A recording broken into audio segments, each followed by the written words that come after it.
Hello good evening guys, मेरा नाम है अजय और आप देख रहे हैं JKSSV ऑनलाइन ट्यूटोरियल।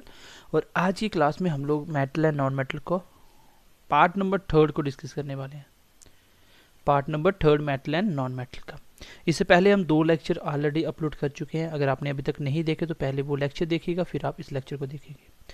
तो मेटल नॉन मेटल जब मैं आपको करवा रहा था, हमने मेटल पूरा कंप्लीट कर लिया। आज हम नॉन मेटल करने वाले हैं और नॉन मेटल का भी ये पार्ट कि नॉन मेटल होता क्या है ये मैं आपके साथ पहले ही डिस्कस कर चुका हूँ। एक बार मैं दोबारा से रिकैप कर देता हूँ, देन हम आगे बढ़ते हैं आज की क्लास की तरफ। तो मैंने बताया था कि नॉन मेटल वो होगा जो क्या करेगा, इलेक्ट्रॉन गेन करेगा। क्या करेगा? इलेक्ट्रॉन गेन करेगा। तो इलेक्ट्रॉन गेन करने को ही क्या कहा जाता है? एनाइन कहा जाता है। क्या कहा जाता है? एनाइन बनते हैं। और गेन करने के बाद चार्ज कौन सा आता है? Negative charge. और इस प्रोसेस को, गेनिंग ऑफ इलेक्ट्रॉन को क्या बोला जाता है? रिडक्शन बोला जाता है। तो अगर आपकी बैकग्राउंड साइंस नहीं है तो कोई फर्क नहीं पड़ता। मैं तो जितना मैं आपको पढ़ा रहा हूँ बस आपको वही लर्न करना है, वही पढ़ना है और इतनी प्रैक्टिस आपको बार बार इसकी रिवीजन करनी है। बस इतना ही करना है, आपका एग्जाम बहुत अच्छे से चला जाएगा। इवन कि मैं आपको बहुत अच्छे तरीके से पढ़ा रहा हूँ, आपके लेवल से थोड़ा सा ऊपर। ठीक है, तो इसी को क्या बोला जाता है? रिडक्शन बोला जाता है। रिडक्शन, और इस प्रोसेस को रिडक्शन बोला जाता है। और इस पूरे को क्या बोला जाता है? Oxidising agent. जो नॉन मेटल होते हैं ये सारे क्या होते हैं? ऑक्सीडाइजिंग एजेंट होते हैं। और वो वाले क्या थे मेटल? वो रिड्यूसिंग एजेंट थे। ये ऑक्सीडाइजिंग एजेंट है, इसमें गेन होता है। और बोला जाए सबसे स्ट्रॉन्गेस्ट कौन सा है, तो आंसर होगा फ्लोरीन। तो ये मैं आपको पहले पढ़ा चुका हूँ। सो चलिए आज की क्लास स्टार्ट करते हैं। नॉन मेटल की आगे प्रॉपर्टी क्या क्या होगी, क्या क्या हमें पढ़ना है। So let's get started. चलिए अब हम डिस्कस करते हैं प्रॉपर्टीज ऑफ नॉन मेटल्स। तो सबसे पहली प्रॉपर्टी आपने मेटल की लिखी थी कि वो बेसिक इन नेचर होते हैं। तो इसकी जो ऑक्साइड्स होती है, the oxides of non metal, साथ साथ आपको नोट डाउन करना है, non metals are acidic in nature. तो कल मैंने बताया था एसिड बेस क्या होता है। आज का क्वेश्चन आपके लिए जो आपको कमेंट सेक्शन में रिप्लाई करना है, आपका ब्लड जो होता है, ब्लड बॉडी में वो कौन सा नेचर होता है? एसिडिक होता है कि बेस होता है? एसिड होता है, बेस होता है, ये मुझे आपको बताना है। और एसिड की पीएच स्केल के ऊपर रीडिंग क्या होती है, किसको एसिड बोला जाता है, ये आपको मुझे बताना है। ठीक है, ब्लड आपका एसिड है, बेस है, ये बताना है। प्लस एसिड की रीडिंग क्या होती है, दोनों क्वेश्चन मुझे आपको कमेंट सेक्शन में बताने हैं। ठीक है, आप एक्टिव होकर रिप्लाई करोगे, हम भी आपका रिप्लाई करेंगे, कुछ भी डाउट्स आप पूछते हो। प्लस अगर आपका रिस्पांस अच्छा होता है तभी हम लोग आपके लिए नेक्स्ट क्लासेस लेके आते हैं। ठीक है, रिस्पांस देख के ही हम क्लासेस लेके आते हैं, इसलिए आप ज़्यादा से ज़्यादा दोस्तों के साथ शेयर कीजिए। और एक चीज़ तो मेक श्योर कर देता हूँ कि इससे बेटर कंटेंट JNK में नहीं मिलेगा। ठीक है, ये मेरा चैलेंज आपको। आगे लिख लीजिए, एक आपका ब्रोमीन एक ऐसा नॉन मेटल है, is only non metal. Bromine एकमात्र ऐसा नॉन मेटल है जो किस फॉर्म में है? लिक्विड इन फॉर्म में है। किस फॉर्म में है?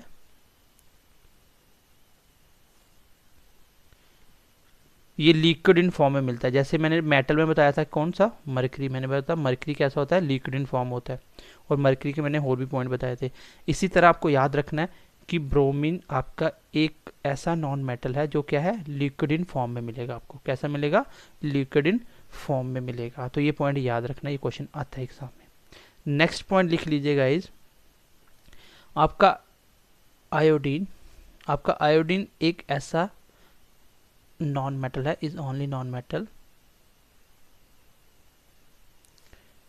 विच इज हैविंग लस्टर, जिसकी चमक होती है। आपको पता है मेटल की चमक होती है बट नॉन मेटल की चमक नहीं होती। और ये एकमात्र क्या है? आयोडीन एकमात्र नॉन मेटल है जिसकी क्या होती है? लस्टर होती है, चमक होती है। तो मेटल की चमक होती है, नॉन मेटल की चमक नहीं होती। ब्रोमीन एकमात्र नॉन मेटल है जो आपका लिक्विड इन फॉर्म में मिलता है। उसमें मेटल था मरकरी जो लिक्विड इन फॉर्म में मिलता है। मरकरी के बहुत सारे पॉइंट हमने डिस्कस किए थे।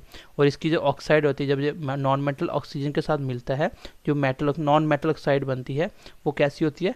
वो एसिडिक इन नेचर होती है। वो एसिडिक इन नेचर होती है। चलिए थोड़ा सा आगे बढ़ते हैं, नेक्स्ट पॉइंट देखते हैं। और आयोडीन मिलती कहाँ है आपकी? देखो, यो आपके इन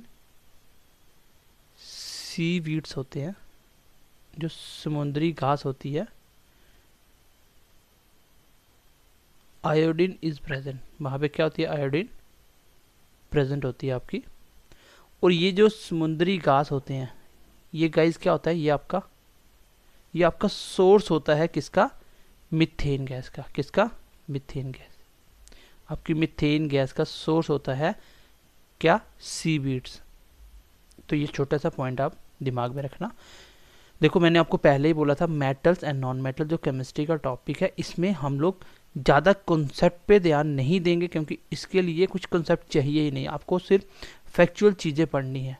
और जो मैं आपको पढ़ा रहा हूँ, मैं पहले ही बोल रहा हूँ, ये एटलीस्ट 10 से 15 मैंने पेपर एनालिस करके वहाँ से कॉन्सेप्ट निकाले हैं सारे।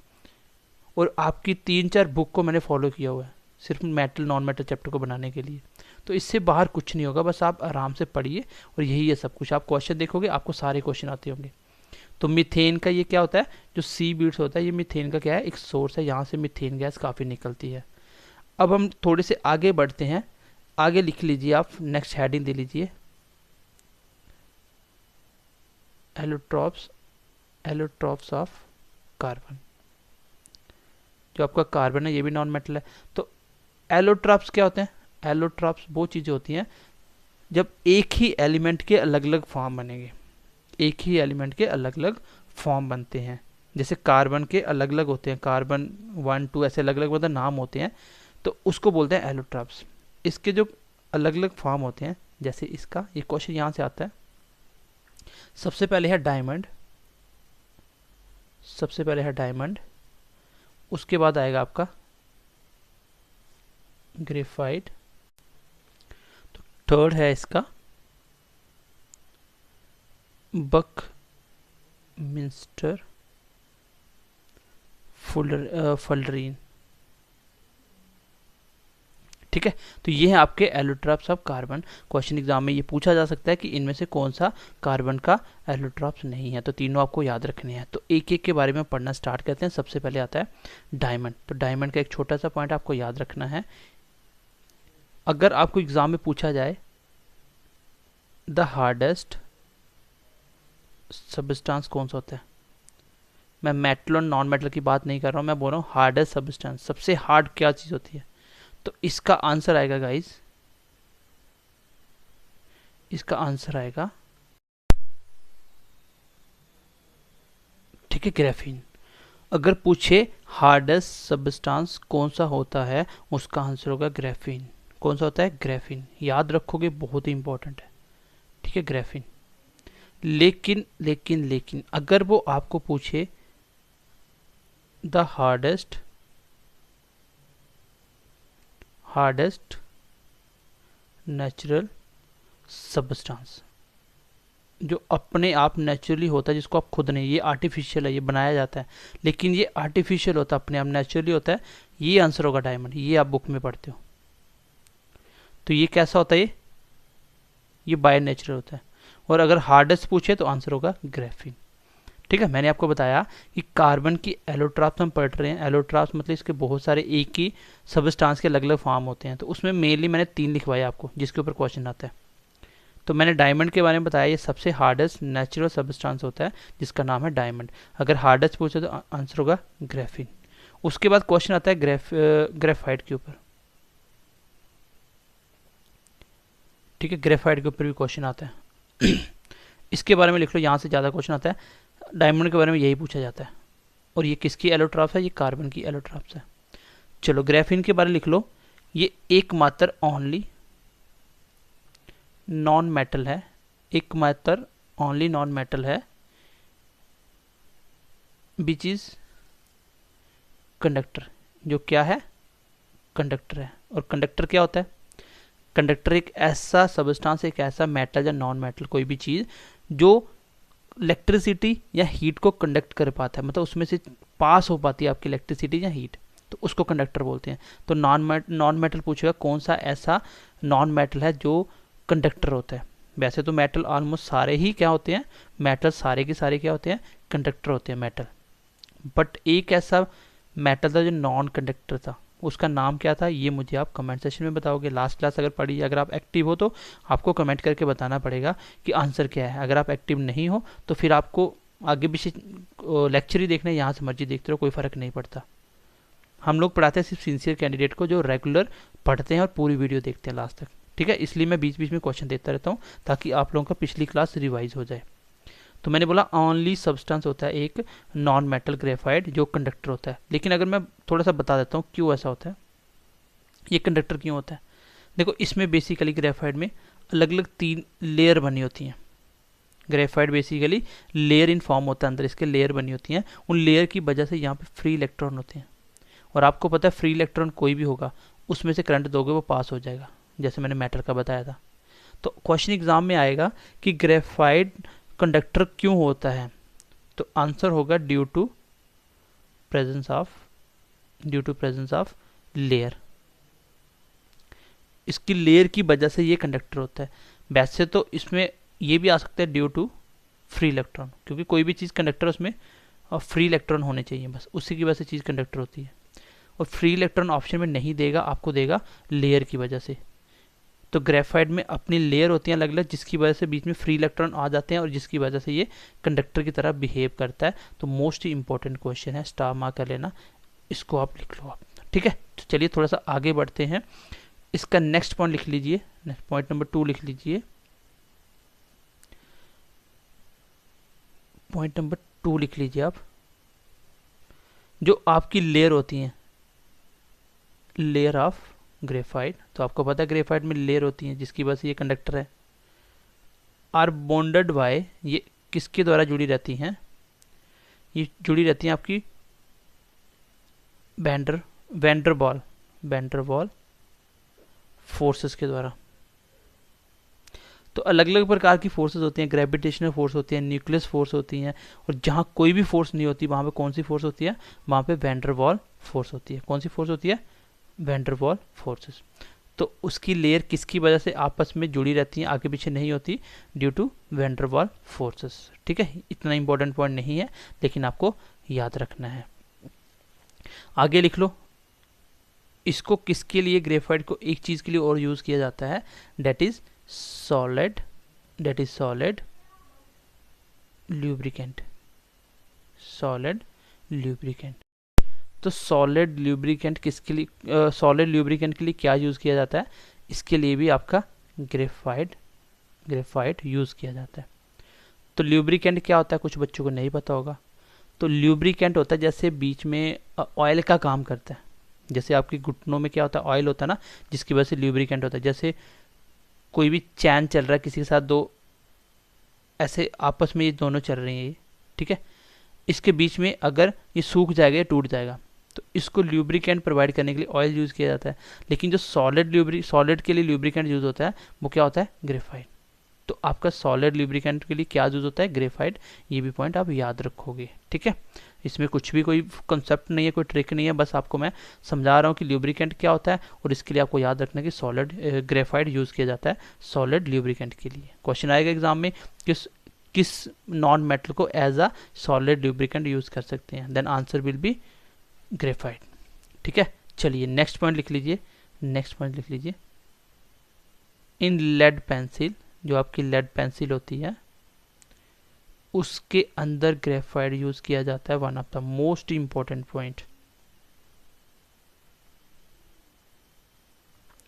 जो आपकी लेड पेंसिल होती है उसमें कौन सा नॉन मेटल यूज किया जाता है, then answer is graphite. Most important point है ये, इसको आप स्टार मार्क कर सकते हो, ठीक है, इसको आप स्टार मार्क कर सकते हो। ये बहुत बार एग्जाम में आया हुआ है कि लेड पेंसिल में जो इसका सिक्का होता है बीच में जिससे आप लिखते हो, उसमें क्या यूज़ किया जाता है, उसमें ग्रेफाइट यूज़ किया जाता है। एक क्वेश्चन एग्जाम में आता है जो बच्चे अक्सर गलती करते हैं, ये क्वेश्चन का आंसर मैं आपको अगली क्लास में दूंगा, फिलहाल क्वेश्चन लिख लो। Percentage of lead in lead pencil, जो लेड पेंसिल होती है उसमें लेड की कितनी परसेंटेज होती है। तो ऑप्शन आपको मैं दे भी देता हूँ, 50% लेड होती है लेड पेंसिल में, दूसरा ऑप्शन है 40%, तीसरा ऑप्शन है 75%, फोर्थ ऑप्शन है 0%। तो इसका आंसर आप मुझे बताओगे कि इसका आंसर क्या होगा, मैं इसको अगली क्लास में डिस्कस करूंगा। ठीक है, जो लेड पेंसिल है उसमें लेड का परसेंटेज क्या रहता है। चलिए थोड़ा सा आगे बढ़ते हैं हम लोग। चलो नेक्स्ट थोड़ा सा इसके बारे में बताता हूँ आपको। ये भी मैंने लिखवाया था, लिख लो, हो सकता है क्वेश्चन इससे पूछ ले, कोई बड़ी बात नहीं है। जब ऐसे क्वेश्चन एग्जाम में आते हैं तो वो डिफिकल्ट हो जाते हैं, तो एक बार पॉइंट लिखा हो तो याद रहेगा। इसमें टोटल नंबर ऑफ कार्बन कितने होते हैं, क्योंकि कार्बन के एलोट्रॉप्स हैं, इसमें कार्बन होंगे। टोटल नंबर ऑफ कार्बन ये आपको याद रखना है। इसमें टोटल नंबर ऑफ कार्बन कितने होते हैं, डेट इज 60। और इसका स्ट्रक्चर कैसा होता है, इसका स्ट्रक्चर कैसा होता है, इसका जो स्ट्रक्चर होता है वो कैसा होता है, फुटबॉल की तरह होता है, शॉकर बॉल की तरह होता है। कैसा होता है, फुटबॉल की तरह होता है। बस ये 2 पॉइंट इसके याद रखना, बाकी इतना इंपॉर्टेंट नहीं है, तो थोड़ा सा मैंने आपको लिखवा दिया इसका। ठीक है, तो आपका जो बकमिंस्टर फुलरेन होता है उसके टोटल नंबर ऑफ कार्बन 60 होते हैं, और उसका स्ट्रक्चर कैसा होता है, फुटबॉल की तरह होता है। एग्जाम में पूछ सकता है कि ऐसा कौन सा आपका कार्बन का एलोट्रॉप्स है जिसका स्ट्रक्चर फुटबॉल की तरह होता है, शॉकर बॉल की तरह होता है। तो आंसर होगा आपका बकमिंस्टर फुलरेन। तो ये पहली बार आप नाम सुनोगे जब क्वेश्चन एग्जाम में आएगा, तो फिर क्वेश्चन डिफिकल्ट हो जाते हैं। इसलिए पॉइंट सारे लिखे हुए उसको एक बार रिवाइज करो। आपको क्लास को जो भी आपने नोट्स बनाए उसको बार बार रिवाइज करना। और इसके नोट्स आई थिंक आपको शायद ही ना मिले, फिजिक्स के नोट्स, ये आपको खुद बनाने पड़ेंगे। हाँ, इकोनॉमिक्स के नोट्स मैं आपको प्रोवाइड कर दूंगा, जैसे आपको मैंने एक शेयर भी किया था आपकी ऐप में। ठीक है, उसके कंप्लीट नोट्स आपको क्लास नोट्स प्रोवाइड हो जाएंगे। चलिए आगे बढ़ते हैं, थोड़ा सा आगे इंपॉर्टेंट पॉइंट देख लेते हैं। आगे कुछ लिख लीजिए नॉन मेटल, इसके लिख लीजिए एलोट्रॉप्स, क्योंकि ये एग्जाम में पूछे जाते हैं एलोट्रॉप्स ऑफ फास्फोरस। जो आपका नॉन मेटल है फास्फोरस, इसके एलोट्रॉप्स कौन कौन से होते हैं, तो इसके इंपॉर्टेंट लिख लीजिए 3, बता देता हूँ। ठीक है, बता देता हूँ। वैसे तो एग्जाम में आपके क्वेश्चन यही आएगा कि फास्फोरस का एलोट्रॉप्स क्या कौन सा नहीं है, कौन सा है, तो ऐसे क्वेश्चन एग्जाम में पूछे जाते हैं। एक होता है आपका रेड फास्फोरस, एक होता आपका वाइट, ठीक है, और एक होता आपका ब्लैक फास्फोरस। इसको मैं शॉर्टकट में लिख रहा हूँ पी। ठीक है, फास्फोरस। तो ये कहाँ यूज होता है, क्वेश्चन आता है एग्जाम में। इसका स्ट्रक्चर है ऐसे होता है आपका, ऐसे एक फास्फोरस का यहाँ होता है, एक यहाँ पे होता है, यहाँ पे होता है, यहाँ पे होता है, इस तरीके से, और बीच में ऐसे लाइन होती है इसकी, ऐसे स्ट्रक्चर होता है। एग्जाम में तो खैर नहीं आएगा, लेकिन हाँ ये कहाँ यूज होता है, जो आपकी मैच स्टिक्स होती हैं, जो माचिस की डिबिया होती है ना, उसमें जो माचिस के छोटे छोटे तीले बनाए जाते हैं, उसके आगे जो लगाया जाता है वो होता है आपका रेड फास्फोरस। तो मैच स्टिक में कौन सा एलोट्रॉप्स यूज किया जाता है फास्फोरस का, that will be red phosphorus. तो ये क्वेश्चन इंपॉर्टेंट है, ये भी एग्जाम में क्वेश्चन पूछा जाता है। ठीक है, मैच स्टिक किसकी बनती है, आपकी रेड फास्फोरस की। तो यही पॉइंट याद रखोगे। अब बारी आती है वाइट की। इसका फॉर्मूला होता है, इसका भी फॉर्मूला होता है P4। क्या फॉर्मूला होता है, P4। ये होता कैसा है गाइज, ये बहुत ज़्यादा रिएक्टिव होता है। It is the most reactive form. Reactive मतलब होता है बहुत जल्दी ये रिएक्ट कर देता है, बहुत जल्दी रिएक्ट कर देता है, किसी के साथ में मिल जाएगा। Most reactive form of phosphorus. ये जो फास्फोरस की टाइप होती है उसकी जो फॉर्म है, ये सबसे ज़्यादा क्या होता है, ये रिएक्टिव होता है। मतलब हवा पानी किसी के साथ भी रिएक्ट कर देगा। पानी नहीं, खैर हवा के साथ टेम्परेचर इसका, क्योंकि इसका टेम्परेचर बहुत हाई होता है ड्यू टू हाई टेम्परेचर। इसका अपना टेम्परेचर बहुत होता है, थोड़ा सा भी आप हवा में रखोगे इसको भी आग लग जाती है। इसलिए इसको कहाँ रखा जाता है, केप्ट अंडर वाटर। तो वाटर को शॉर्टकट में लिख रहा हूँ H2।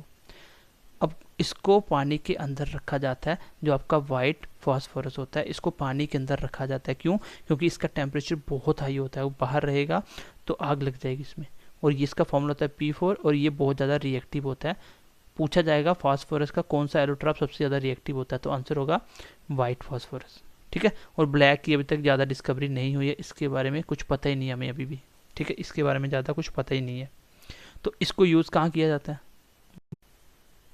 चलिए इसका एक बार यूज़ लिख लीजिए, यूज़ कहाँ किए जाते हैं। तो पहला तो ये यूज़ होता है इसका एक्सप्लोसिव बनाने के लिए, जो विस्फोटक वगैरह बनाते हो ना, ठीक है, बम वगैरह के धमाके करने के लिए। और दूसरा इसका यूज़ होता है रैट पॉइजन के लिए। रैट पॉइजन के लिए, रैट पॉइजन वही होता है जो आप सोना मोना धोखा देने पे खाते हो, ठीक है, जो आप चूहे वाली दवाई खाते हो। तो बेसिकली इसका फॉर्मूला होता है जिंक फॉस्फेट, जिंक फॉस्फाइड, ठीक है, फॉस्फाइड। चलो, जिंक फॉस्फाइड होता है जो रैट पॉइजन होता है। ये किसका है? ये आपका फास्फोरस का एलोट्रॉप्स है, ठीक है। तो इसका जो शॉर्टकट फॉर्मूला होता है वो होता है Zn3P2, ठीक है, P2Zn3, जिंक फॉस्फाइड। तो रैट पॉइजन में क्या यूज़ किया जाता है? तो उसमें यूज़ किया जाता है आपका बाइट फास्फोरस, जो कि एक एलोट्रॉप्स है किसका? फास्फोरस का। तो आई होप यहाँ तक क्लियर हो गया होगा। मैं एक बार रिकैप कर देता हूँ, आज की क्लास में ये भी ख़त्म करता हूँ। तो कल हम यहाँ से स्टार्ट करके इस चैप्टर को ख़त्म करेंगे, ठीक है। तो थोड़ी सी मैं रिकैप कर देता हूँ ताकि थोड़ा सा याद हो जाए आपको। सबसे पहले मैंने आपको नॉन मेटल बताया, ठीक है, नॉन मेटल बताया। फिर उसकी थोड़ी सी मैंने आपको प्रॉपर्टी बताई। नॉन मेटल मैंने डिस्कस करा, मैंने प्रॉपर्टी बताई, ये एसिडिक इन नेचर होता है। यहाँ पे मैंने आपको क्वेश्चन पुट किया कि ब्लड का नेचर कैसा होता है और एसिड चीज़ों को जो एसिडिक होता है उसकी पीएच वैल्यू क्या होती है। फिर मैंने बोला एकमात्र ऐसा नॉन मेटल जो लिक्विड इन फॉर्म में होता है वो कौन सा है? ब्रोमाइन। और एकमात्र मेटल मरकरी जो लिक्विड इन फॉर्म में होता है। आयोडीन क्या होता है? ये नॉन मेटल है जो कि क्या होता है? लस्ट होता है, इसकी अपनी चमक होती है, ठीक है। और जो सी वीड्स होते हैं, जो आपके समुद्री घास होते हैं, उसमें आयोडीन प्रेजेंट होता है, उसमें आयोडीन प्रेजेंट होता है। और इसका सोर्स ये किसका है? ये मीथेन गैस का सोर्स है, मीथेन निकलती है यहाँ से। फिर मैंने आपको कार्बन के एलोट्रॉप्स पढ़ाए। कार्बन के मैंने बोला सबसे पहला डायमंड, ग्रेफाइट और बकमिस्टर फुलरिन। तो सबसे पहले डायमंड मैंने बताया, क्वेश्चन इसमें यही आता है कि सबसे हार्डेस्ट नेचुरल सब्सटेंसेस कौन सा है? तो आंसर है डायमंड। अगर ऐसे पूछे सबसे हार्डेस्ट कौन सा है तो आंसर है ग्रेफिन, आंसर है ग्रेफिन। फिर मैंने ग्रेफाइट के बारे में बताया, ये इंपॉर्टेंट है, क्वेश्चन आते हैं यहाँ से। ये एक ऐसा नॉन मेटल है जो कंडक्टर होता है। क्यों होता है? क्योंकि इसके अंदर से लेयर होती है, उसमें फ्री इलेक्ट्रॉन होते हैं। तो ऑप्शन आएगा लेयर। ये लेयर किसकी वजह से आपस में जुड़ी रहती हैं? तो आंसर है वैन डर वाल फोर्सेस के द्वारा। किसके द्वारा? वैन डर वाल फोर्सेस के द्वारा। फिर सॉलिड लुब्रिकेंट के लिए किसको यूज़ किया जाता है? ग्रेफाइट को ही यूज़ किया जाता है। फिर मैंने बताया लेड पेंसिल में ग्रेफाइट कितना होता है? लेड पेंसिल में क्या होता है? आपका ग्रेफाइट होता है। लेड पेंसिल में जो सिक्का यूज़ किया जाता है वो ग्रेफाइट होता है। और लेड पेंसिल में ग्रेफाइट की परसेंटेज क्या होती है? ये भी मैंने आपको क्वेश्चन पूछा, ये भी मैंने आपको क्वेश्चन पूछा आज। फिर मैंने आपको बताया बकमिस्टर फुलरिन के बारे में। मैंने बताया याद रखना कि टोटल इसके कार्बन 60 होते हैं और इसका स्ट्रक्चर कैसा होता है? फुटबॉल की तरह होता है। देन आपको मैंने फास्फोरस के एलोट्रॉप्स पढ़ाए। फिर मैंने क्लास को ख़त्म किया आज की। एक होता है रेड, एक होता है वाइट, एक होता है ब्लैक।